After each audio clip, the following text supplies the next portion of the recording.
Yeah, I prompted her yesterday a little bit, but Okay, Judy, Oh, my nose is anytime you're dripping. ready. put my mittens on. Say when. Go right ahead. Okay. Good morning, Val. I'd like to welcome you to the Oneida Elder Interview Project. And we'd like to begin by having you state your name and then spell it for us, both your maiden name and then your married name. Okay. Valerie Groleau. My maiden name was Jordan. Jourdan. Jordan. And Valerie? Valerie, Valerie. Groleau, Groleau. One more time, a little slower on the last name, please. Groleau is Groleau. Thank you. Do you have a middle name? Jean, And Jean. Okay, good. Val, where were you born and what was the date? I was born October 11th, 1946, and I was born at my mom's house. I was the first one to be born in the house, and that's over on Highway H. Okay. Can you tell us who your parents were and your mom's maiden name? My mother and father is Vernon and Catherine Jordan, and my mother's maiden name is Matoxen. Okay. Can you tell us a little bit about your mom and who her parents were and what you remember about them? My mom's parents were Mary and William B. Matoxen, and I grew up most of the time visiting with my grandparents. So grandmother was a medicine doctor, and she could heal animals and she could heal people, which she would try to show me out in the woods the stuff that she picked to heal a chicken one time.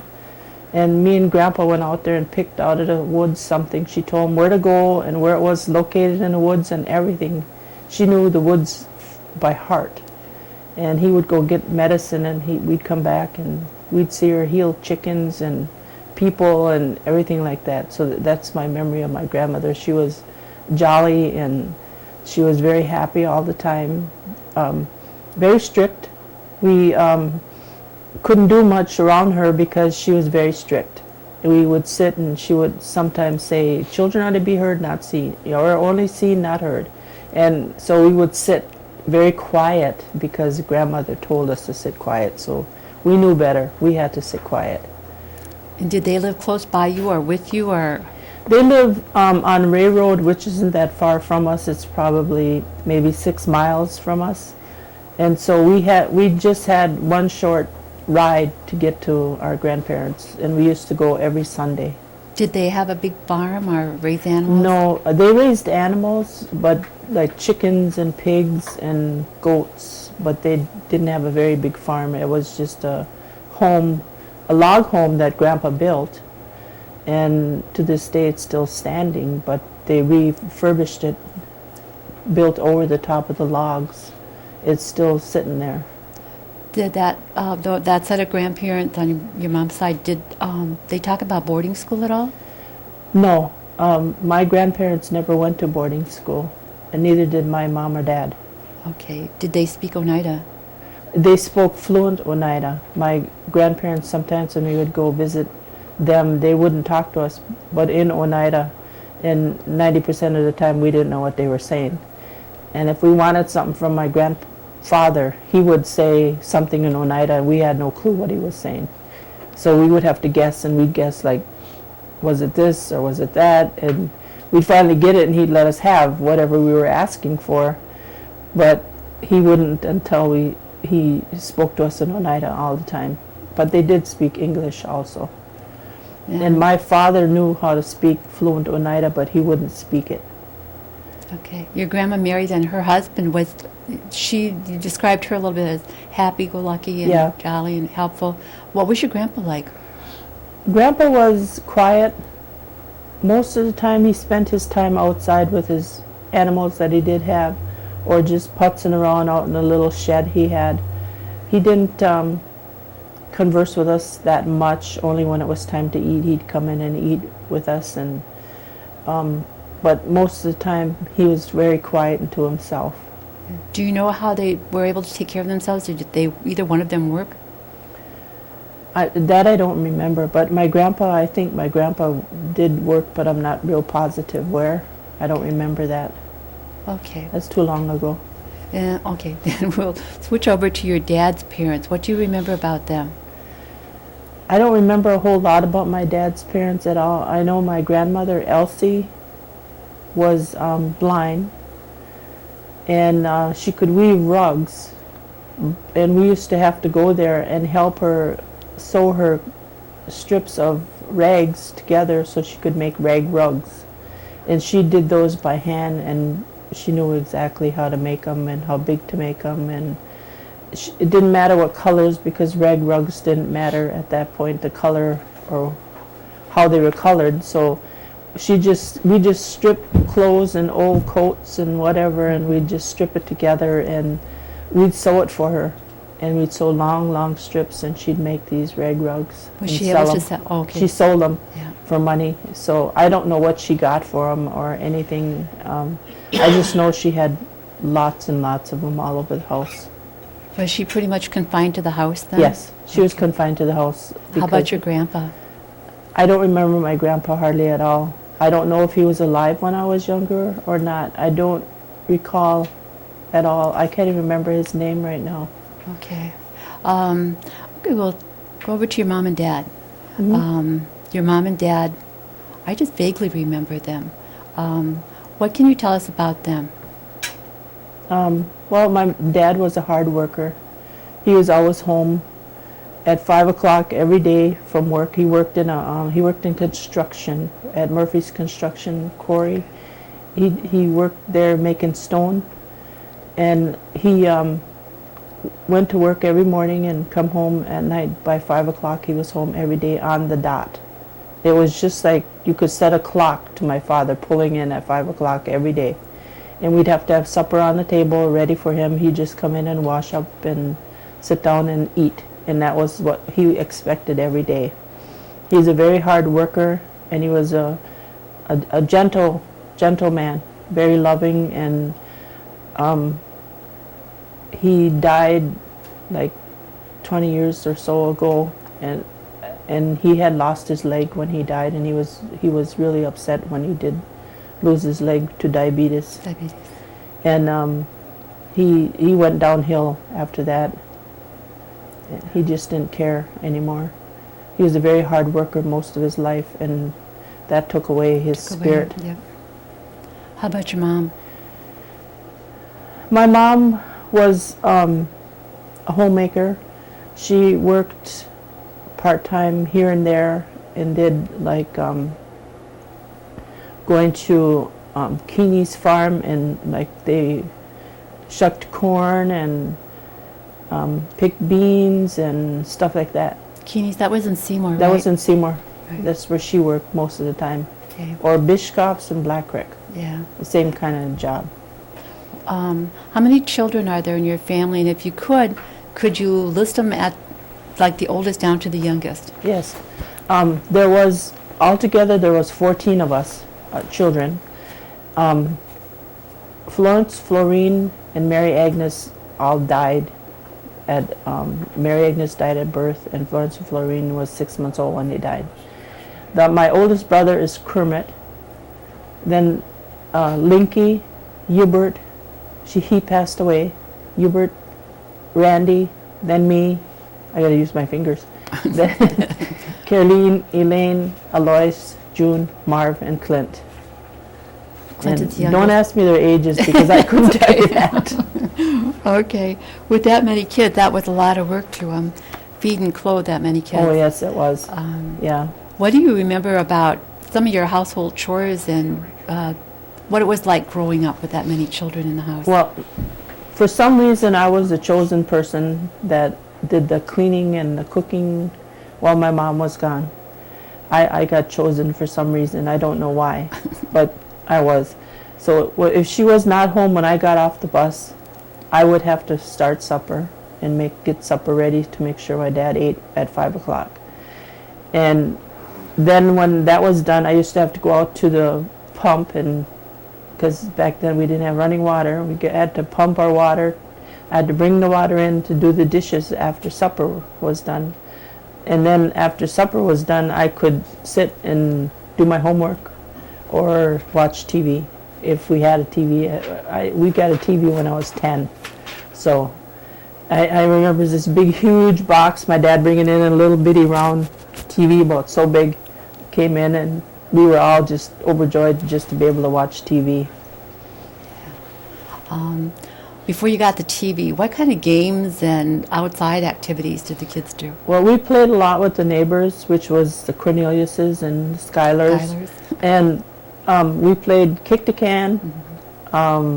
We played hide and go seek. We played Annie over, which was throwing the ball over the house and catching it and see who could throw it the farthest.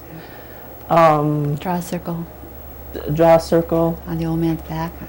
No, we never did that one. Or we'd just lay in a ground and look at the stars and see if we could make a form out of the stars. It was just simple little things that we did. We didn't have much to do. I was trying to remember what they had the hay piles out in the field, how they used to try and build forts out of those. I don't know if you were in there or not. No, we didn't.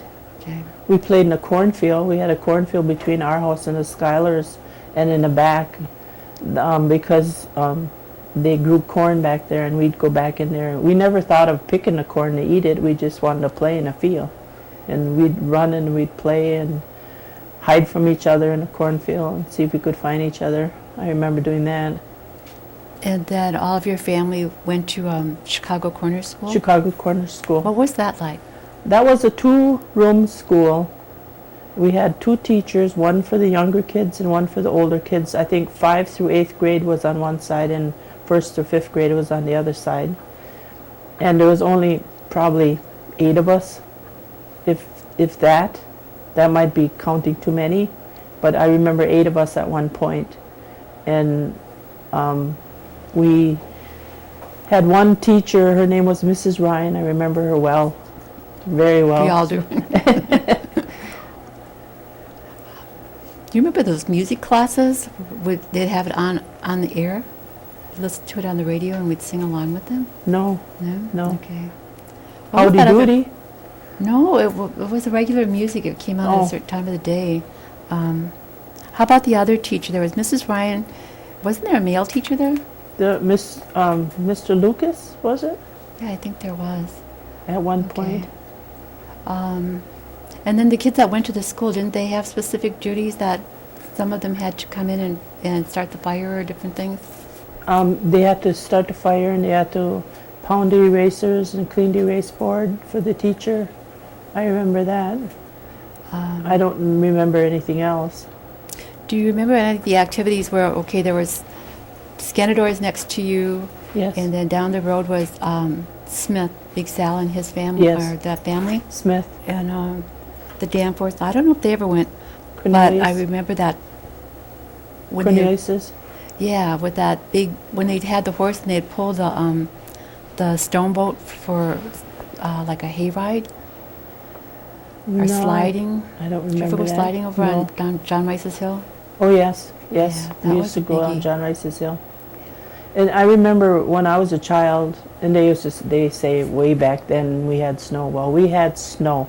We had so much snow. My mom's house is 16 feet tall, and we have a picture of that snowbank that was there, and you could just barely see the peak of the house. Yeah. That's how much snow we had.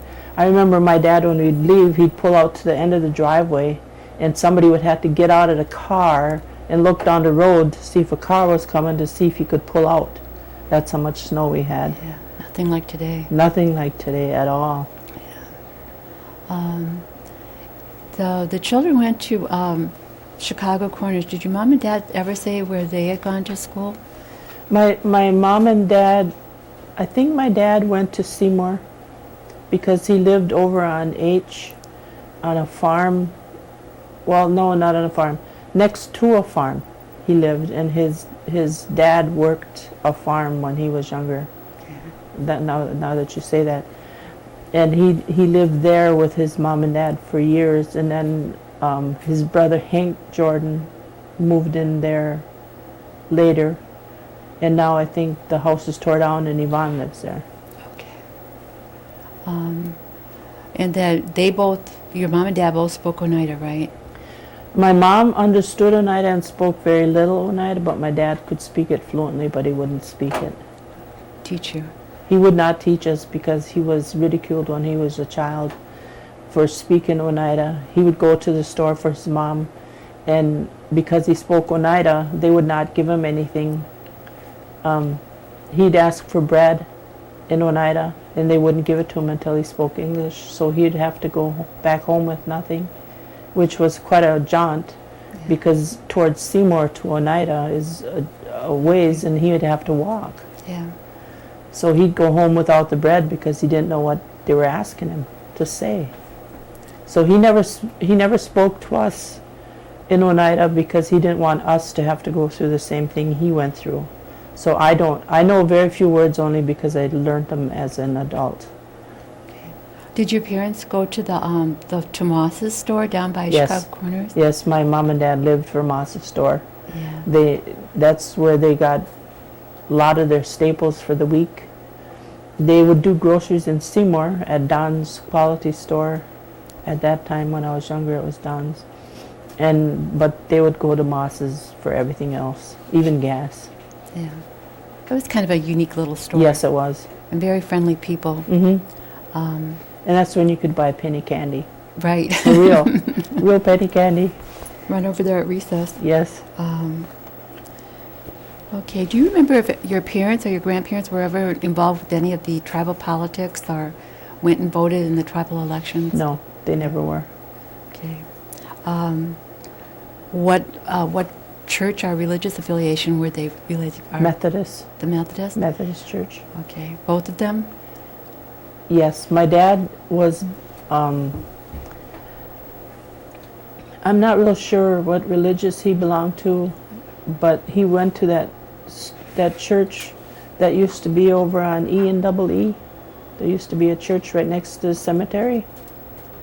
I think I know where that cemetery is still there. Yeah, the cemetery's there and the house is there, but it's a house now and not a Yeah. church. And I don't remember the name of the church, but that's where my dad went for a few years. But then he became Methodist after. They married. Yeah. Okay. Did your mom and dad ever talk about the New York land claims or the 52-cent check? That No, would- no. My dad was never into politics, and my mom never bothered with that stuff either. Even as they got older, they didn't care. Okay. Do you remember what they call Old Oneida? I wasn't familiar with it when we were little, but as I got older, they started talking about the different areas of, Yes. like Salt Pork Avenue. And Yeah. some of the names they would give. Yeah. Down where you lived, they had a name for that area down toward Moss's. I don't remember the name of I that. think it was Goosetown. Goosetown, yes. Goosetown. Yeah, Goosetown. In Oneida, my mom and dad used to tell me how there used to be a railroad station that used to go by where the bar is right now. Mhm. Well, it was on the other side of Appleton's store, and they used to go there and watch the trains come in. Their activity was watching a train come in, or go to the airport and watch a plane come in, and I don't know what fun that was, but we used to do it all the time. I've often wondered where the Chicago Corners School got that name, Chicago Corners. I don't know, because it's not Chicago Corners at all. It's Fish Creek Road and Yeah. Highway H. So Okay. somebody must have named it. Like they name all the buildings now. Yeah. Did your family go to the fair every fall, or did No. you? No, I wasn't allowed to go until I was 16 when I very first went to the fair and got sicker than a dog riding on the ride, so I never went back. What about the cherry orchard? Did any of you and your family go? My mom would go pick cherries all the time. Okay.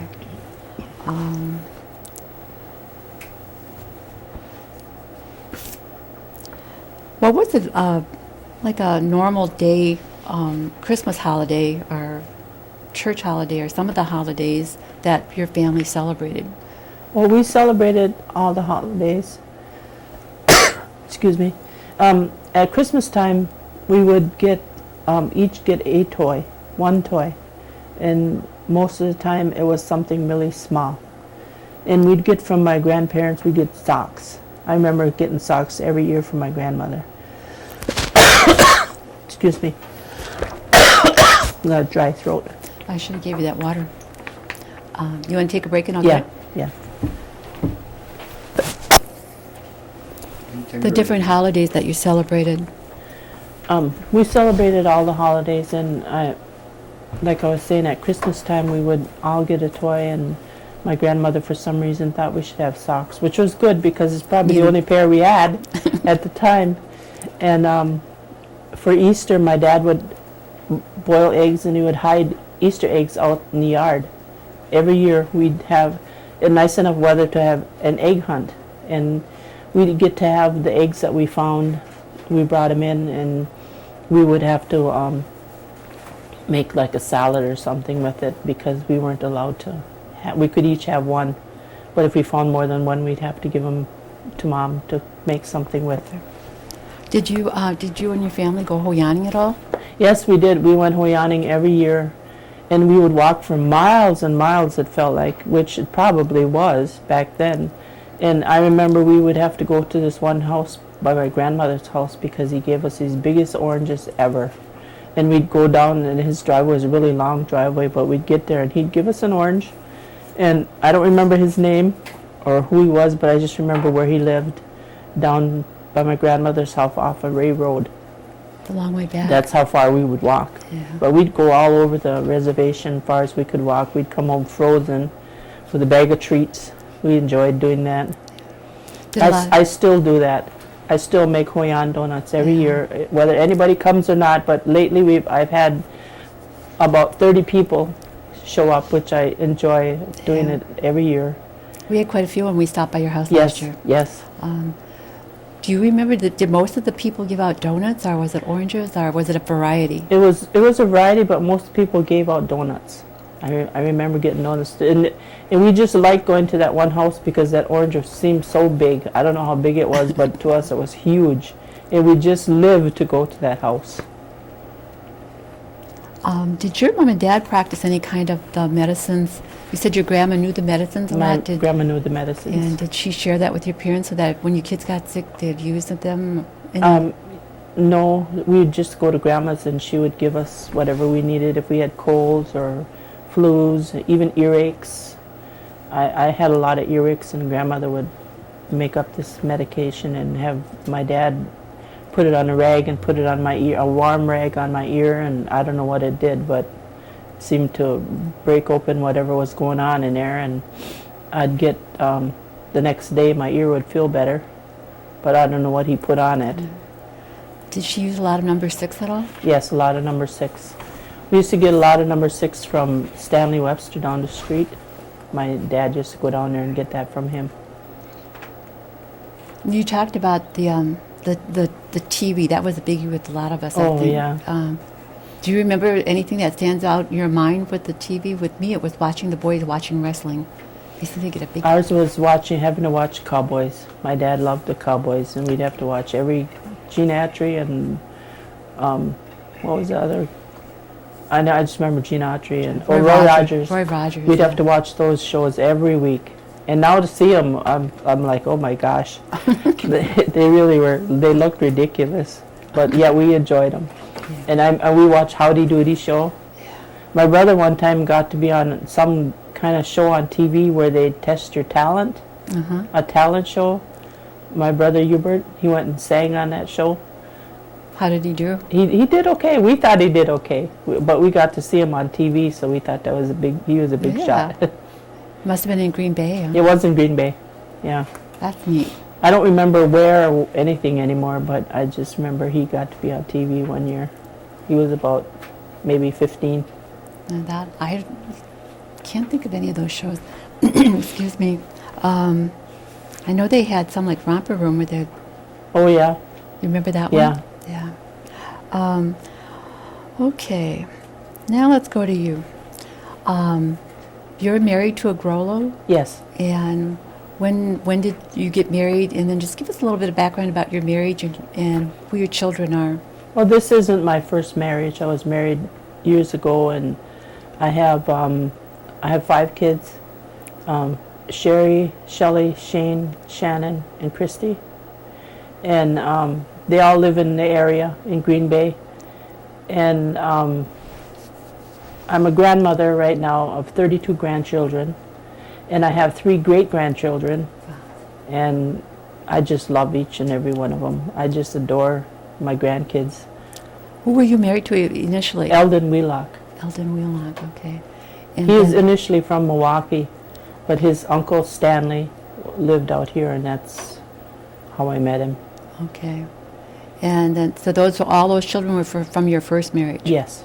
All right. Let's see. Well, all except Christy. I actually was married 3 times. Okay. In my second marriage, I had Christy. Was he Oneida? Or? No. No? No. Okay.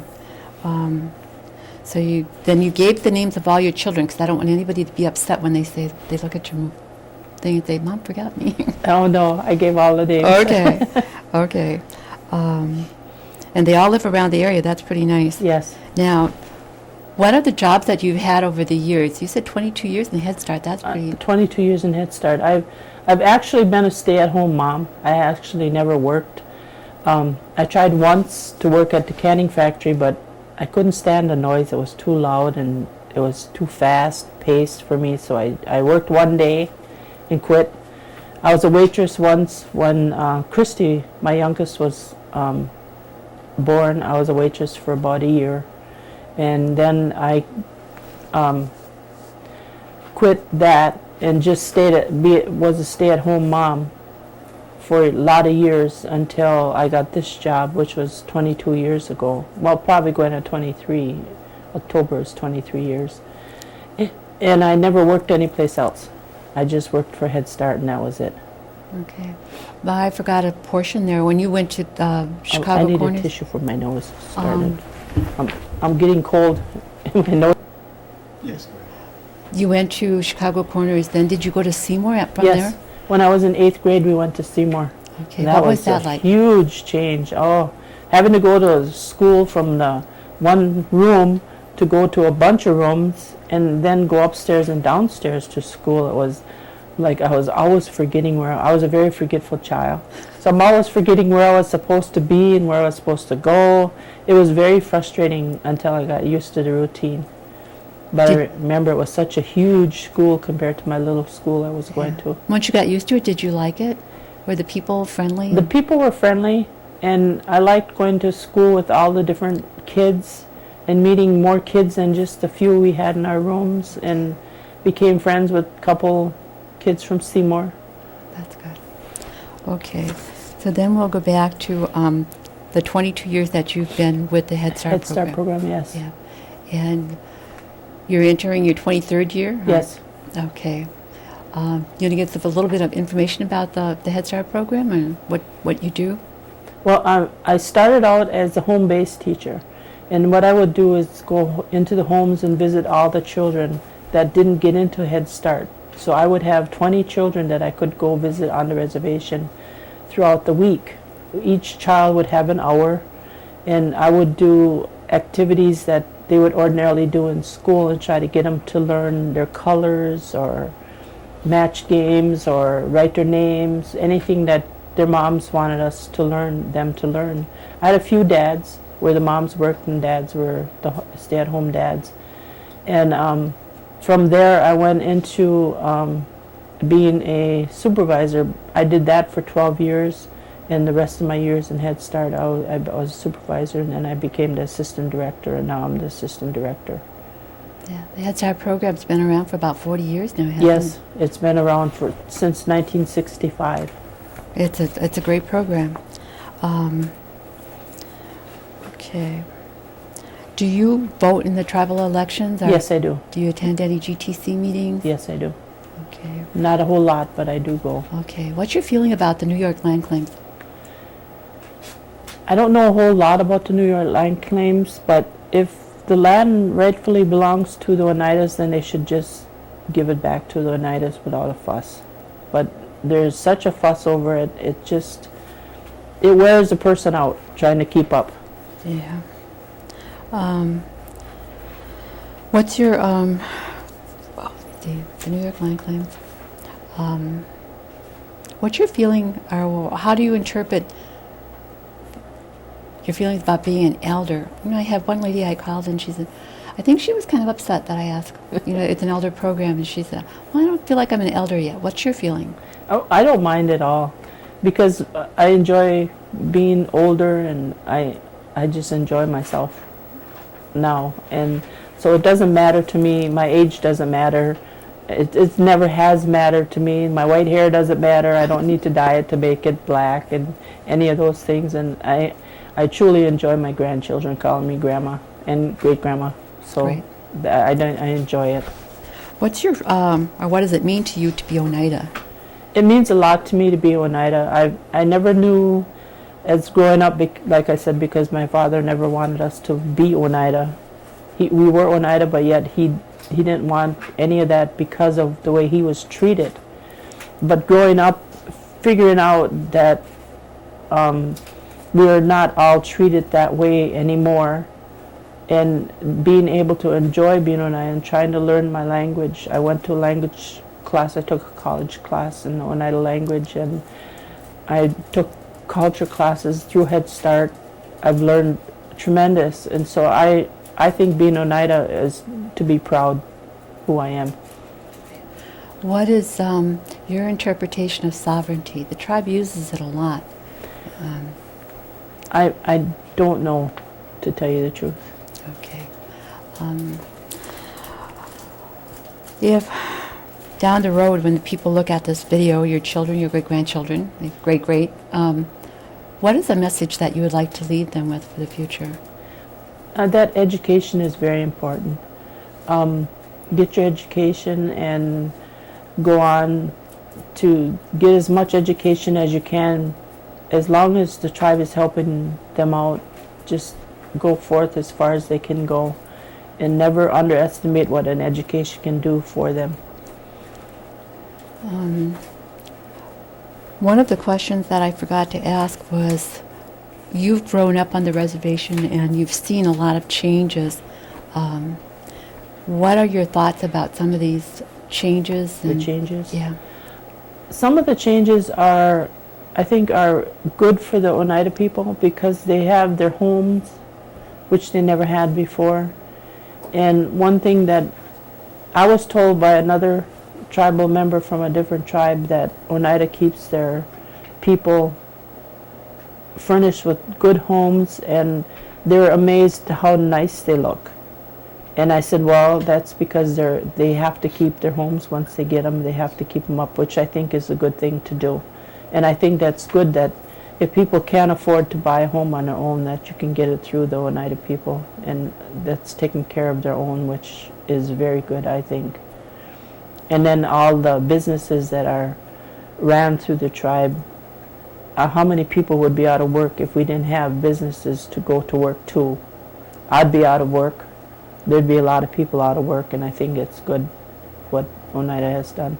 And you use a lot of the services like the, Yes. the health center? I use the health center. Fitness. I don't go to the fitness center. Okay. So a lot of positive changes.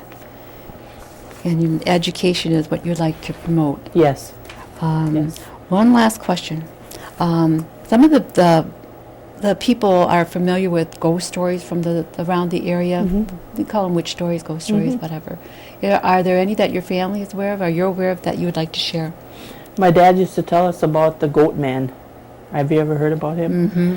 And it used to be down on Fish Creek Road, and he would twirl around a tree, and for some reason he was half goat and half man, and he chased women. And that's what I remember. And I think he was I thought he was telling this story so we wouldn't go down the road, because it wasn't good to travel on your own back then either. You never knew who was picking you up or anything. So he would tell us those stories so we wouldn't go down the road. I'm sure that was one of them. Okay. But I don't remember anymore. Okay. I just remember the goat man. Okay. At this point, I'm going to ask the gentleman if I forgot any questions. Not that I can think of. I would like to thank you very much for joining us today and sharing your history with us. Thank you.